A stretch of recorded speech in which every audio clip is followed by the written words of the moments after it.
Everybody, my name is Maria KOROLOV and I'm the editor of MetaStellar.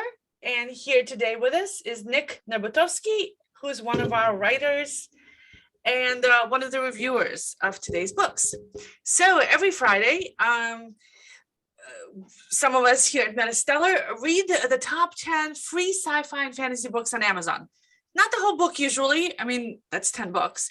But we get through the first couple of chapters and we'll tell you if we like it or not and what the book is like.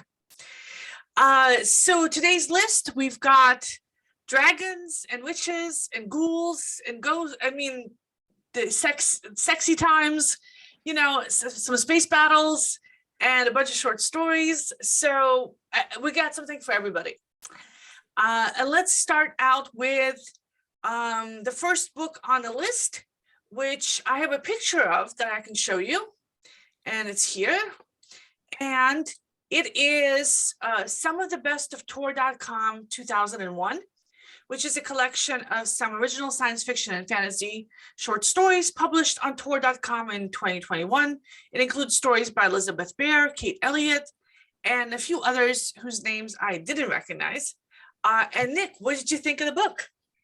Man, you know, Maria, I think it's because I didn't recognize these names that I was really excited to read this one because, you know, I'm always looking out for new authors and new gems to run across. So as an avid both producer and consumer of short stories, I was pretty excited for this one. So I read the first few stories to it, and man, Tor has a good reputation, and that's for a reason. So these stories range the gambit from some almost novella or novelette length works to some a lot shorter kind of poignant pieces. But I really like the way that this story brings in a whole lot of some of the diversity that you can find in the science fiction community. So there was stories that were similar to kind of a Ray Bradbury feel, but they had modern elements and then kind of that transportive character to just bring you into another world. The story that I liked the most was actually the first story of the book.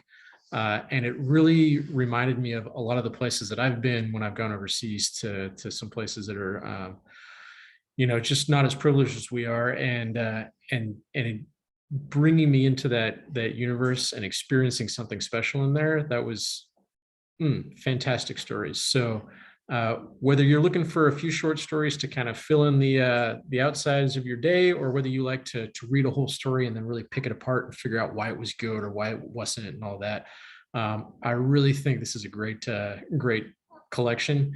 And this is one of the only ones this week that I'm planning on reading the rest of. So, all right. So let's go on to the next one, and this is the one that I looked at: Forest of Firelight by Shari Tapscott. I'm just like tripping over things today. This is the first of 4 books in the Riven Kingdoms fantasy romance series. You can tell it's a romance right there on the cover. The other books are $4 to $5 each, and they're all in Kindle Unlimited. It's a classic fantasy setting. The princess has to find a husband so that he can rule as the king. Like, why can't she be the queen? So there's like all this magic stuff going on. There's a reason for this to happen. It's a young adult. She's in her early 20s, a sheltered princess. There's a bit of angst going on there, and it moves a little slowly, and it's like overly dramatic. It gives me kind of Twilight kind of vibes in the sense of that, you know, it's moody and atmospheric, and I hate that. So I have no patience for young adults and all their relationship drama. Like, kill them, be done with it, move on with your life, you know, but no. And the next book is a lot of the same thing. Lot of the Sun by Kimberly Loth, the first of 4 books in the Stella and young adult fantasy romance series. The other books are $5 each, and they're not in Kindle Unlimited. Again, the princess has to marry somebody. In this case, in this instance, it looks like it's going to be the prince of the neighboring kingdom, or otherwise people are going to die. So, but it's very different in tone, like more lighthearted. I like the people in it. I like the characters. they're not moody, and it's not particularly atmospheric in that, gray Seattle kind of way. And the world building is really interesting. So in the Kingdom Soul, it's always bright. In the Kingdom Stella, it's always dark. And there's this mysterious voice in people's head in the first Kingdom Soul that tells them what to do. And this voice makes some of the people in the kingdom into slaves and prohibits like anybody from leaving the kingdom. So I'm hoping that this princess is going to become the queen and take charge and get rid of the stupid voice, super annoying, and make some changes around there. And I'm really enjoying it. And I love the premise. It's really cool. And I mean, I hate young adults, but I'm willing to give these guys a shot. So I might stick with it. Maybe they'll live long enough in the series to become adults. We'll see. Well, they're young. And here they're like 16 and 17. So they're younger than the previous one. But, I was never 16 or 17, so I don't know what that's like. But they're already a lot spunkier than the princess in the first one. So I've got high hopes for them. And I do like their families, especially the guy who lives in Stella. It's kind of cool. All right, so, okay, you know what this book is about just by looking at the cover. Fire Maidens Ireland by Anna Lowe, the 5th of 10 books in the Billionaires and Bodyguards paranormal romance series. I mean, if that doesn't tell you everything you need to know, the flying dragon there, in the background probably will tell you the rest. Yes, that guy is a dragon shapeshifter. So yeah, so the female protagonist, one of her relatives dies, leaves her a quaint little cottage in Ireland where she goes to visit.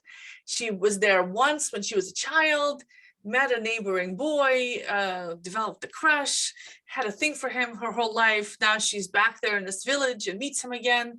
Meanwhile, he's always had a thing for her. And she's his true love, and he's a dragon shapeshifter, and he's got a week to convince her to stay with him before she goes back to Boston and leaves him forever because they're fated to be together or something. And there's some kind of dragon shapeshifter politics going on in the village. I couldn't care less. I have no patience for that, but that is a good looking guy. Anyway, moving on. Nobody's abs are actually shaped like that. There's like 32 abs in there. That's too many. And I think Not they're real. painted on. I don't think those are real, Nick.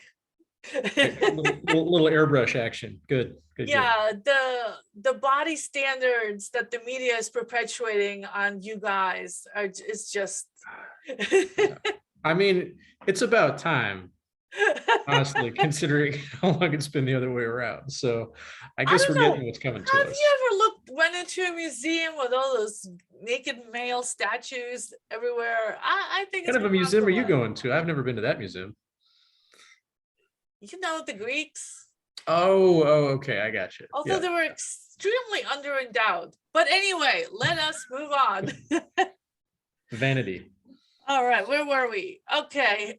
Another naked chest. Perfect. Chest. My Captive Valentine by Elyce de Reefe. The 5th of 7 books in the Rabbit River Saga paranormal romance series. The other books are $3 to $5 each. They're all in Kindle Unlimited. The author is a very frequent presence on this list, as are books in this genre in general. In January, we reviewed the first book of the series, Moonrise Over Rabbit River. So if you want to get into this, you can start with that one. In July, we also reviewed the 4th book. So I haven't read this. Amira read the first book and she liked it back in January, but she didn't like it enough to keep on reading. And, it's shapeshifters. I mean, it's the usual. If you like the usual, it's a good example of the genre, and there's lots of books to keep you happy. Perfect. All right. Now the next one, Nick, you read this one. And let's see, this one's called Oasis. And let's see if I can show you here's the cover of it, Oasis by Dima Zales and Anna Zayers, and they're both New York Times and USA Today best-selling authors. Yes. So what'd you think of it? So, I think that this was a well-written example of the genre, kind of dystopian, future pseudo-apocalyptic. It was not utopian by any means, even though they were trying to like make it out that way. But I think what really killed it for me was the way that they use this literary device. And if you want to read the book, no spoilers or anything, because it's like on page 1. But the lead character has a voice in his head, and it's supposedly an imaginary friend or whatever, right? The problem is they use that voice in his head. Sorry, I'm dealing with a baby here. They use that voice in his head to explain everything about the universe, like just matter-of-factly and as you go. So for me, there was really no exploration and wonder or like any sort of building tension about any of that stuff, because it's a really interesting concept. They live in this oasis, this paradise in the far future where all of their needs are met immediately and they never question why. And isn't that a little weird? And we might be able to pick that apart a little bit, but no, it just all gets dumped out there. So you wind up with some, I would say late tweens-ish targeting age, maybe, kind of going through that. And if that's you as the demographic and you're watching this, then, knock yourself out. This is great. The other thing that I think could have been done a little bit better was there's some inconsistencies in just the way the values are portrayed in the world. And I'm nitpicking here, but that's what I do best. So for example, the lead character talks about how the idea of marriage is like out of his, like, it's crazy. I guess it would just be like a man and a woman being friends for a really long time. And so like that immediately defines marriage as man and woman, right? Mm-hmm. And if that was just the character doing that, then that's one thing. But in the same paragraph, the character then is really confused about how one could have a family. And so clearly the old stereotypes are not necessarily completely gone. And it kind of just kind of colors the narrative a little bit, but it reads quick. It's well done. It's well edited. And so if this is your sort of thing, then you can't go wrong at the price. And also it's the first of 3 books in the Last Humans series. So if you like it, there's 2 others, but the other 2 books are $4 each, and they're not in Kindle Unlimited, so you will have to pay for them. Next up is The Vampire's City by Mary Twomey. And this one is the first of 6 books in the Last Dead Blood paranormal romance series. The other books are $5 each, and they're not in Kindle Unlimited. So Colette, I assume that's the woman on the cover, she's got something in her blood that kills vampires. And when she was a kid, against her will, somebody took her blood, put the blood on bullets, and used them to massacre a bunch of vampires. And apparently this wasn't like vampires have like rights, and this didn't end well, and the vampires are still holding a grudge against her for that, even though it wasn't her fault. And she goes back to her hometown and she wants to set things right and try to bring the vampires and the humans back together. And she does this by spending $100,000 to open a hair salon. Perfect. A hair salon that's welcome to both humans and vampires. And so this kind of like was one of those fake out things. So it starts out with her, cleaning up the salon, getting ready, and there's a shotgun in the wall and a gun behind her desk and another gun behind in the cash register. And I'm like, all right, she's set up to kill people. But no, she's all peaceful and stuff. And some vampire comes in, an old childhood friend who's super attractive, but is a total jerk, and starts like breaking things up all over the place because her blood killed his mom. And she just stands there and lets him do it because she feels guilty about the fact that his mom's dead. It's not her fault. Kill him. You've got 3 guns. No. She's got to let him bang the place up. So I don't have a lot of patience for that. And you know that they're going to end up together because of this, because of the cover. And I don't like books where the female protagonist ends up with a jerk, or the male protagonist ends up with a jerk. Like, if they start out as a jerk, they're going to stay a jerk. You know, when somebody tells you they're a jerk, believe them, move on, or kill them and move on. So, Maybe not in the real world, but yeah. You know, and I mean, she's got a leg up. Her blood kills vampires. I mean, you know, use that. yeah, I mean, so first of all, that should be a pretty hazardous start to that relationship, which has already started off relatively toxic because he's trashing her store. So like, I don't know where this can go that's good, honestly. Yeah, so not my kind of thing. I'm not the target audience for it. And I do like books about people who kill vampires, like the Buffy the Vampire Slayer kind of books. And this doesn't seem to be it. So I was really hoping, but I was disappointed. The next book, though, out of all the books on today's list, this is the book I'm going to stick with. Yeah. Maybe, all right. yeah. And let me tell you why. It's funny. It's the female protagonist takes no guff from anybody, and she's got a bunch of superpowers that, you know, she's hiding, and they're cool superpowers. So she's a student teacher at a magic school, and she's having to do her, you know, student teachership thing, and she's secretly part ghoul that she's trying to hide from people, because then they wouldn't let her teach kids otherwise, because she wants to eat dead bodies. And her mentor, the teacher who's supposed to be supervising her, is a horrible alcoholic and a total lech and harasser. And she just like puts him in her place. She doesn't let the kids run over her. She's like super tough. I really like her. Yeah, she's not like a wimpy student teacher who like lets everybody boss her around. No, she knows what she wants and she gets it, and she doesn't let anyone get in the way. Not the school principal, not her boss, not the accreditation board, like nobody. And then this teacher winds up killed, and this like the crime scene is a total mess with blood everywhere. She barely avoids eating it because she's like, oh my God, so tasty. And everyone knows that she's got it in for this guy because she yelled at him to, like, you know, keep his hands off her and so forth. And now he's dead. And she's terrified that people are going to find out that she's a ghoul, and she's going to be out on her ass. They're not going to let her work around kids. And it's going to come out that there's a ghoul, that her family has some ghoul relatives in it somewhere in the family tree, and it's going to be like hugely embarrassing because her family's rich. And so there's a lot at stake here. And so obviously she is the prime suspect, is going to have to solve this murder. I like it. It's a totally unusual take on the magic school trope. She's a fun character.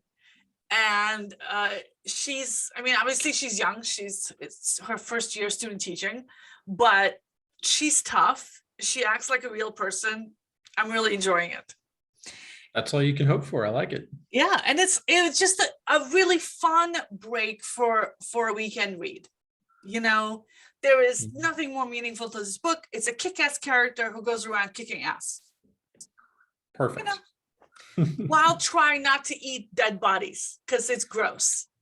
You know, she's on a vegan, no dead body parts diet. And she says this at some point in the book. Yeah. So I really like it. It's a very cute premise. Don't overthink it. You know, it's one of those things. Next is something that sounds very similar on the surface. It's another paranormal mystery series with witches. Let me give you a close-up of this one so that you can see it a little better. If I can figure out how, stupid Zoom. There you go. Bigger view of it. So it's the McKenzie Witch, the McKenzie Witch. The first of 10, it's a box set of the first 3 of the 10 books in the Mackenzie Coven Mystery Paranormal series. The other 2 books are $3 to $5 each, and they're all in Kindle Unlimited. The 10th book is due out in April. And here the protagonist is forced to be a witch. She does not want to. In fact, at 15, she made a deal where she gets to be like normal and human for 10 years. And now these 10 years are up, and her family wants her to go back into the family business and become some kind of magical enforcer or troubleshooter or something. And she doesn't want to do it. And she was coerced into this deal when she was 15. I do not think it can be legally, enforceable. Not that you would, because it's a magical deal. But anyway, I don't like that premise. She lets people push her around. She's got a couple of disembodied voices of her relatives stalking her, hounding her, making her do things she doesn't want to do. The cute, handsome bartender at the bar where she works apparently has some sort of mystical powers and has some kind of vendetta against her family, and she has to work together with him, and she doesn't want to do that. Like, everybody pushes her around and nags her and annoys her, and she doesn't know what to do. And she's like, oh, what can I do? I have to do what they tell me. Why? You're a powerful witch. Screw them. Yeah. Do whatever you want to do. What are they going to do? And so I have no patience for this woman.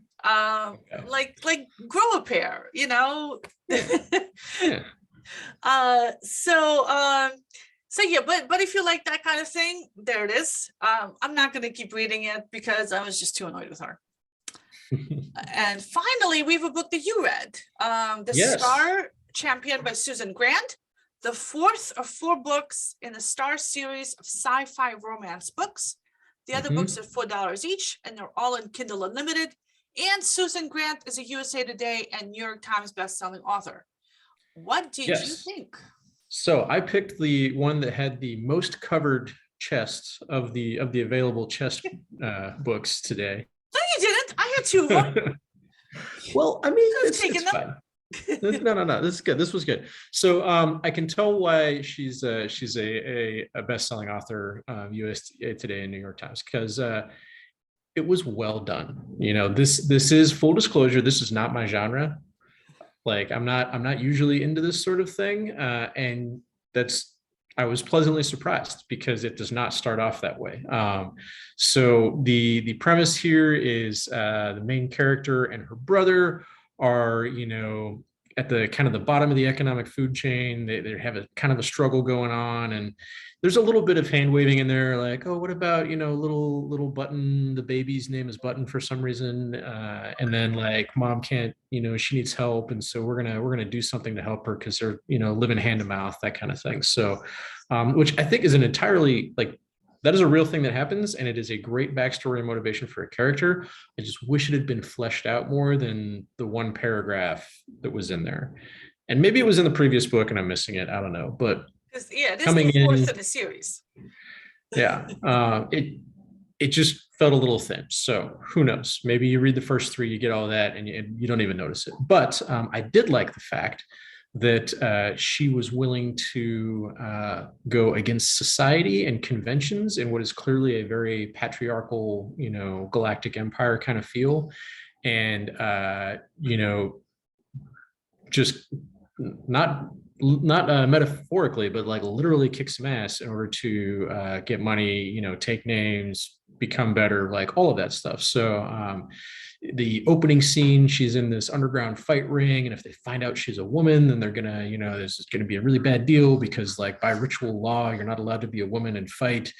But then the big, bad guy comes in with his, everything, and he's so arrogant. And then there's what I would say was a moderate amount of description on the gluteus maximus of said character, and then they fight, and she beats him. And it's like, yeah, awesome.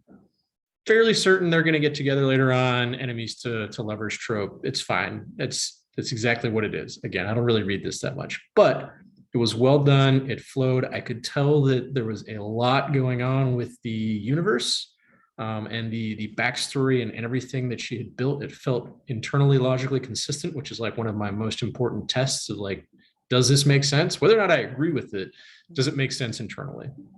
And it did. there was a little bit of the, in my opinion, a little bit excess made up words that like describe things that exist in our universe. And like, but that's a thing. Some people really like that. So like, I'm not going to hold it against her. It was good. So yeah. I think if you're into sci-fi romance and you like good writing, you know, you're not looking to just churn through a bunch of pulp. I don't think you can go wrong with this. I don't think I'm going to finish reading it because I have a lot on my to read pile. I'm working on the latest Alistair Reynolds installment in there in his. Let's see if it does it. There we go. Shadow Captain. Oh, If you haven't read that one, highly recommend it. But I've got a lot to do there. I finished my novel yesterday, so I've got editing. But if I had the time, I might step outside of my comfort zone and read this book. well, what did you say there? You finished your novel yesterday? Tell me more.